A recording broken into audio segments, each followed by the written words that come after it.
Eunice, what do you think about the result?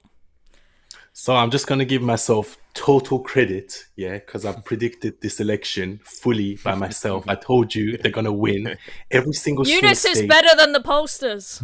Yeah, exactly. He is. I told you they're going to win every single swing state. We're going to win big. We're going to win huge. And that's what we've done. And that was so obvious that was going to happen because, I mean, I looked at the polls and there are different kinds of polls. There are like Democratic polls and there are Republican polls and there are polls of polls. And when you looked at the polls of polls, it was so clear that Trump is going to win. And I don't know why media made it sound like it was going to be so close. Because if you're actually a political analyst and you can look at the numbers, I said in my prediction, Trump is either going to win every single swing state, 7 out of 7, or the only one he might lose is Michigan. And Michigan was the closest one, but he ended up winning that as well. So, clean sweep. He's won the Senate. And also I think he's won the popular vote. So, I mean, for the next 4 years, Trump has ultimate power. Literally, he can do anything and the Democrats can't do anything about it. The mainstream media, they're having a meltdown because they can't do anything about this guy. Literally, anything he says goes for the next 4 years. And I don't think it's even about the next 4 years because J.D. Vance is a formidable vice president. I wouldn't be surprised after Trump if J.D. Vance gets elected and then he's president for 8 years. So this whole MAGA movement could go on for 12 years. And I'm just really happy that Trump got elected. It's a new dawn. We really needed this. The world needed him. Americans needed him. Europeans needed him. The Middle East needed him. Khamenei is probably crying in his bed right now because he knows his days are numbered. Yeah, I mean, it's nice to start the podcast on a cheery note. Now, I have to say at the end of the last podcast, the viewers that were watching last time might remember that you ended on a bit of a dismal note, Alex, and you made a bet with Eunice insisting that you thought Kamala was going to win.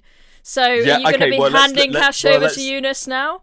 You've been proven wrong. I'm a man of my word. I'm a man of my word.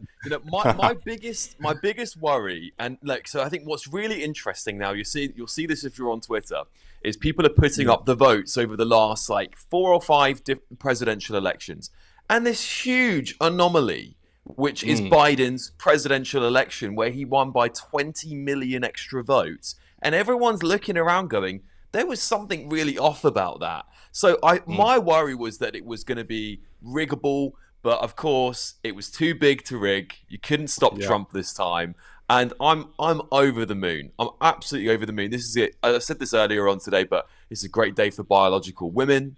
There's now only 2 genders. We woke up this morning to 2 genders. I thought that was fantastic. It's a great day for normal gay people who are sick to death of feeling like the LGBT fringe movement has taken over their lives. They just want to be left alone, like J.D. Vance said.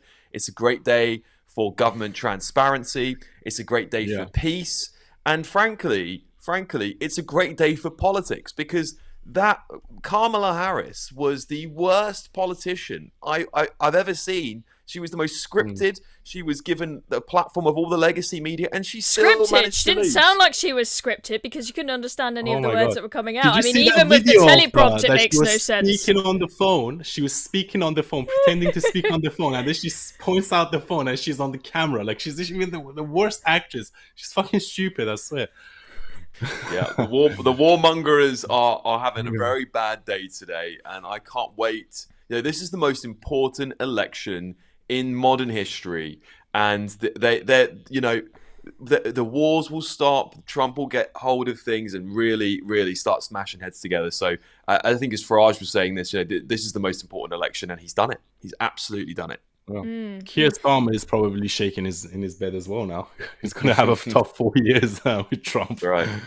Now, us lot here, we're all, I apologise to the viewers that maybe we haven't got as much balance as you might want here. It would have been quite funny to bring on some angry lefty and have a debate with them about it. But all of us here seem to be quite cheery and happy about this. We're looking forward to the economic growth. We might expect the US to see them actually having a border, right? Kids not being medically transitioned, all stuff which, I think at least doesn't sound too controversial, but I don't know about you guys, but I've opened my phone today seeing, various group chats and whatnot of people I know sending messages, saying how terrified they are that this man who is, a misogynist, a convicted felon, a racist, is going to be in charge of one of the most powerful countries in the world. He's a person who cozies up to China and Russia. People are genuinely terrified. They're not just like, oh, I didn't really like the guy and his policies. They're genuinely terrified. I mean, Alex, what would you say to those people? I'd say you're morons. You're absolute morons. I'm sorry, but you are. What are you scared of? You're scared of a man who had the least amount of wars in any recent presidency in the last 50 years. You're scared of a man who didn't do anything but stick to his guns and stick to his policy. You're scared of the man that wants to defend his borders. I mean, come on. You're scared of the man who get you record high stock market. I mean, he's done it again today. The stock market's hit record highs again, and he's not even stepped foot in office yet. I mean, ridiculous. Absolutely ridiculous, Chloe. Yeah.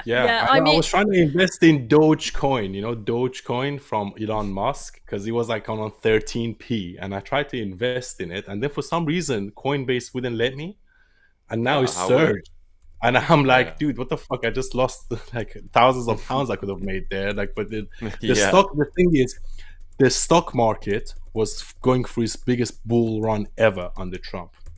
There was economic stability under Trump. There was no wars under Trump. And this is all after, in 2016, they told us he's the new Hitler. He's going to start World War III. He's this, he's that. But then again, it was the most stable time in modern period. No new wars. And it was all undone just because of COVID, which I happen to believe it was something done by Anthony Fauci and a non-profit organization that funded all these, biological weapons from Wuhan. And I really do think that was a strategic move to take Trump out, okay? I'm not trying to get into conspiracy theories. You can go and study it for yourself. If you connect the dots, it's not beyond the realms of possibility. He was undone by COVID, and I feel like COVID was something that was done intentionally to take Trump out. And it worked. But then again, they'll try to do the same fear-mongering. I done a video on Reason. Oh, he's the new Hitler just because he had a rally in Madison Square Gardens. Well, what about Clinton? Clinton had a rally in Madison Square Gardens. Is he the new Hitler? But I just don't think people were dumb enough to believe this. And people are not dumb enough to believe this. And it shows in the voting.